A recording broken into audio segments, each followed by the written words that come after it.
Hey there, YouTube's Agent here, and this is a first for me. I am making a MiniDayZ Tips and Tricks video, 5 of them to be exact, that will help you overall be a better player and a better survivor, and just get to, maybe the third island, maybe put yourself from hard or regular to get to a veteran, just so you could unlock more characters, get more achievements, etc. Now, this is a first type of video for me. It's not a live comm, so I'm sorry if the editing's a bit rough. I'm trying my best here. And also, guys, thank you for 900 subscribers. We hit that today.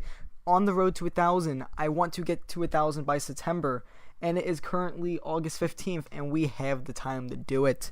I hope this video goes big. If you do like it, click that button down below. If you want to become part of this great community, hit that subscribe button. If you have any other tips and tricks that I missed or that could help other people, put that in the comments. Anything that I've missed or any updated info will also be in the description, along with my Twitter and Twitch.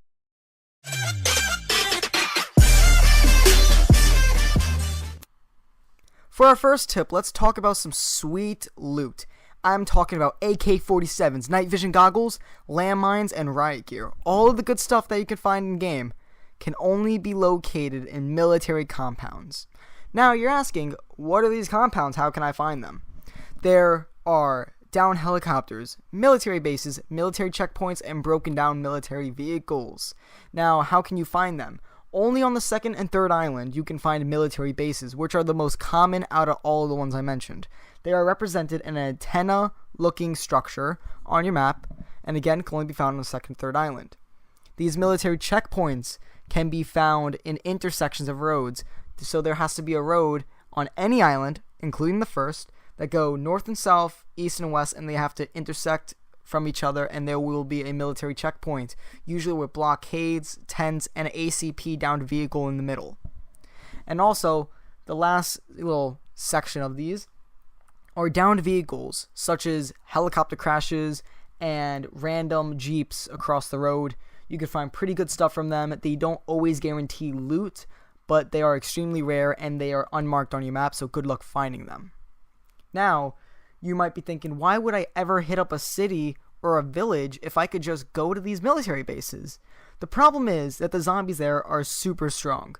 They have more speed than you. They are stronger than you, and they have a lot more health than the regular infected near you in these other places. There is also even some zombies with guns. And it's like, oh yeah, that's a bit pretty unfair, but they don't care. They have unlimited ammo at their disposal, even though when you kill them, they never have ammo. They can have rifles, pistols, shotguns. I've even seen one with a crossbow not giving a fuck. Okay? Also, they also have a great tendency to make you bleed a lot, like you're on your period 24/7. So make sure you get stacks and stacks of bandages to bring with you just in case, and make sure you don't get caught getting hit by one of these crazy zombies. But anyway than that, best of luck with your loot.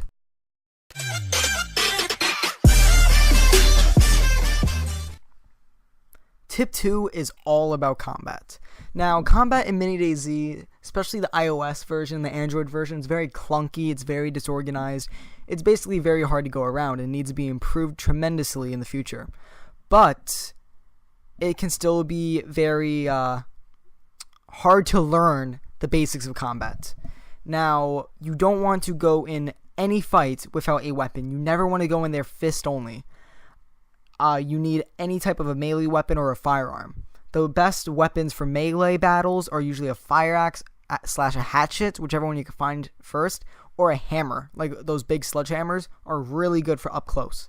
For secondary, it's usually the FnX or M911 pistols, because the ACP ammo they use are very well abundant around the map, and you can just find them everywhere. The pistols themselves, you can find them on zombies and cars and buildings. I found them in schools many times for some weird reason, because who knows? I don't know what the kid was going to do before the zombie outbreak happened. But for primaries, I have a few great ones. The SKS, it is a semi-auto. It has great range. Accuracy is amazing with decent damage. The SVD Sniper is basically a buffed up version of that. And then there's both the shotguns, either the double barrel and the Remington. They have amazing damage. They obliterate anything that comes close to you, and there's a plethora of ammo to find anywhere in the map, first island through the third island. It's the by far easiest in the game. Also, sidebar tip, give you guys a little extra one. Before you enter any engagement or any city or anything like that, drop down anything you don't want to get ruined. Like let's say your mountain backpack that has 5% left on it before it breaks, and you don't have a sewing kit nor duct tape. You could just plop that down, fight the zombies, and come back to it. It doesn't give you any armor, it doesn't give you any of that. So just having it on you risks losing it, and you don't want to do that. So I'll catch you guys there at tip number 3.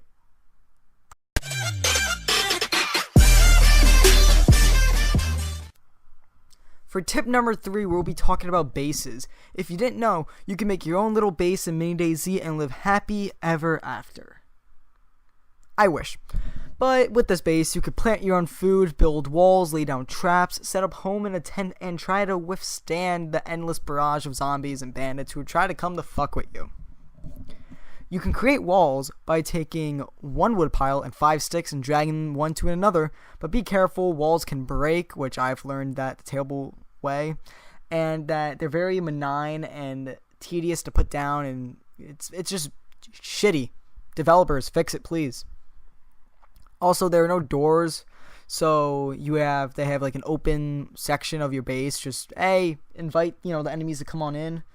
Now, the one thing I find that's very helpful is put barbed wire there. You can find barbed wire basically anywhere, from military bases to towns, inside office buildings, to villages, houses. It's just really good. Slows down people. It doesn't damage yourself. I don't know if it damages AIs. Never tried it, but let's just say they do for now. I don't know. Test that yourself. Tell me in the comments down below if you know. Now, let's say the barbed wire isn't enough for you. You can plant down traps. These traps that I know of are bear traps and landmines. Bear traps are very meh. They're kind of they're bear traps. They snap at legs. They're decent, I guess. Never used them. Landmines. They are very explosive. I love them. I don't step in them as I usually would, you'd think. I think they're great. One-shot kill. I say use them if you don't step on them. You can find landmines in military bases, and you can find bear traps virtually everywhere. Now, food you can farm is like tomatoes and zucchini, for example. You can only plant them if you have a pitchfork or a shovel, and you can plant either the food itself or the seeds you can find. The seeds work the best, I find, and the zucchini gets you the most profit. So you'd probably, best case scenario, find a pitchfork, get some zucchini seeds, plant it in the ground, wait a day, you get 3 zucchini out of it. Amazing food. Now, the final piece to your base, you need a tent. And this is where it gets tricky because the spawn rates are lower on the 3rd and 2nd island than the 1st island for tents. So you're most likely going to come across a tent on the 1st island than you would the 3rd and the 2nd, which is kind of crappy, being that you want to get to the 3rd island and you can't go back to the 1st or the 2nd to go find these tents.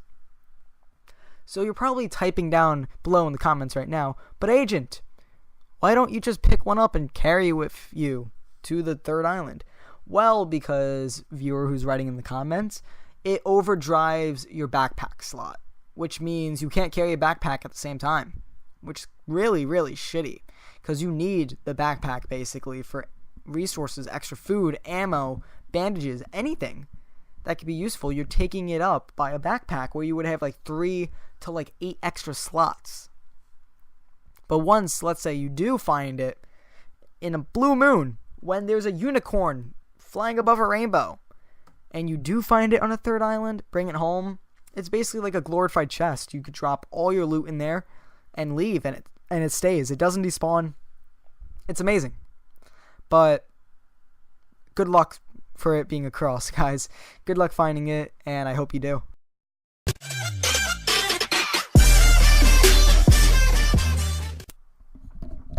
Now, in MiniDayZ, there are many guns, many weapons, many everything.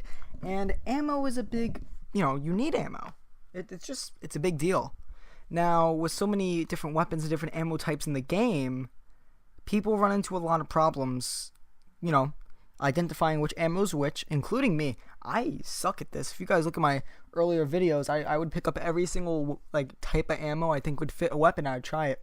A lot of people get mad at me, and I just want to make sure you guys don't do the same mistakes I did. So, for example, let's start this whole list. The whole list will be down in the description if you want to screenshot that and keep it for yourself, but as of right now, I'm just going to read it off. The 44 Magnum takes .357 rounds. The amphibia pistol takes 22 LR. Sorry if I butchered these names, by the way, guys. The Colt M911 / FnX Pistol takes the .45 ACP rounds. The Glock takes 9mm rounds. The repeater takes the same ammo as the Magnum, which is the .357 rounds.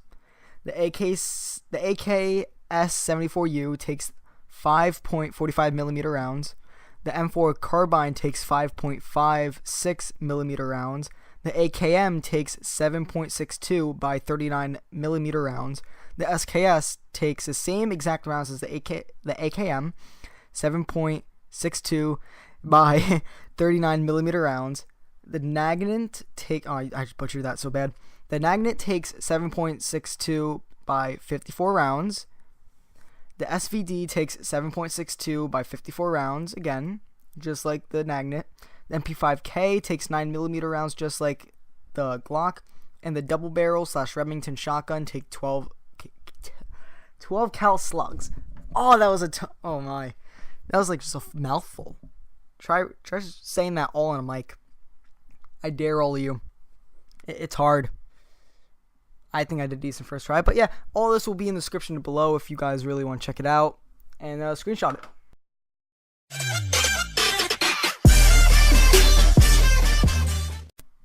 For our last tip, I want to talk about the NPCs of MiniDayZ. There are bandits, friendlies, traitors, and mercenaries. Bandits are very bad. Kill them all. That's simple.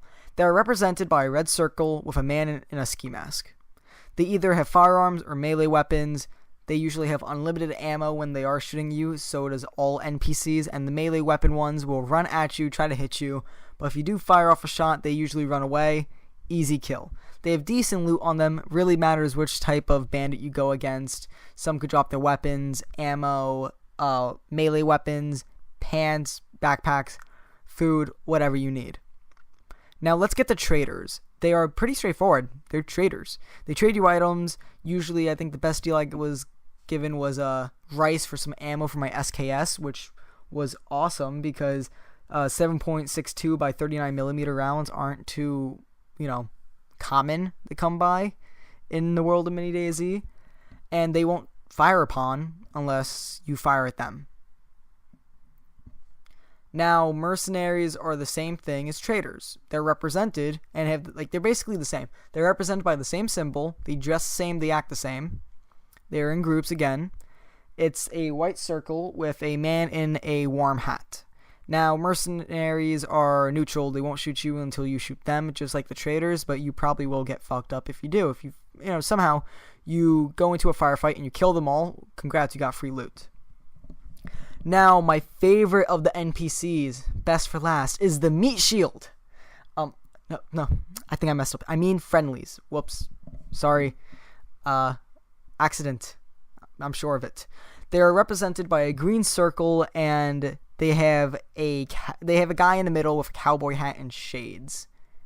Pretty cool looking. Friendlies are hard to come by. They only become friendly when they come meet you face to face, and they're like, "Hey, you want to team up?" So that's cool. Now they have unlimited ammo. First off, that's amazing. They will cover you while you're in buildings and you're looting, but they only have limited life bar. They cannot regen health, so once they're damaged, they cannot heal. The huge downside to them, sadly, is that they will shoot zombies on sight. Now, you think that's a good idea, but at many times, that can attract a lot more. And when you get swarmed right next to your buddy, you're probably going to die. And if you don't, he is definitely going to die. But hey, at the end of the day, it's free loot. Okay, guys, that wraps up this top 5 tips/tricks for MiniDayZ on Android and iOS. I had a lot of fun putting this up. I had a lot of fun making this. It was pretty hard, pretty out of my comfort zone to try all these voice recorders and I'm using Windows Movie Maker's 2010 here. I'm not using Sony Vegas or anything. It's not that great. Well, if you did like this video, click that thumbs up button. If you like me, hit that subscribe button. We're on the road to 1,000 subs, less than 100 left. This video took a lot of time and effort to make, obviously. So if I missed anything, leave them in the comments down below. Also, I have an announcement. I will be going on vacation to Las Vegas on Friday, August the 18th, all the way through the 30th. So my uploads won't be on a regular schedule, and they might be a little bit infrequent, or you might get like an influx of 2 a day, and then I might post 2 one day and like not another one for 3 days, and then I'll come back and post 5. I don't know. I'm trying to think about a schedule that would, be suitable for me. I still want to enjoy myself. I've never been on a plane before. This is my first time flying. I just want to have fun on my vacation, but still please you guys. I still want to upload.